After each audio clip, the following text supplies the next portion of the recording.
Well, it's been an interesting day here today, and I think the thing that was in most people's minds was to see how the England players, who just won the World Team Championship and therefore had little time to recover because they travelled back late Thursday night, would respond. And I would say on the whole they did pretty well. Peter Barker kicked things off and beat his friend and quite a difficult opponent in Darryl Selby, and did it well, very competently. Nick Matthew was very impressive, beating Alex Stay, but then you'd expect that of a world-class operator. And James Willstrop probably had the hardest of the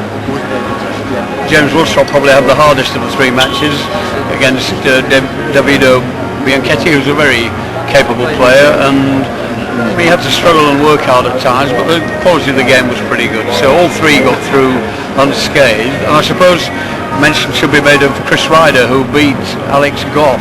Alex Goff, everybody will know, reached the last stage of the world. He's just been in Chennai leading Wales in the World Team Championships, but Chris Ryder hung on tenaciously and in the end clinched it on a tie-break. So that was a big win for him. He said it was the best win of his career. The other 3-2 match was Jonathan Kemp and Bradley Bull, who surprisingly, because they're fairly similar in rankings, hadn't actually played very much. I think 3 years ago. It was a bit scrappy as a game and never quite took off. I think Bradley likes to hit it away, and Jonathan was a bit wary of him, and in the end it was Jonathan who came through in the fifth.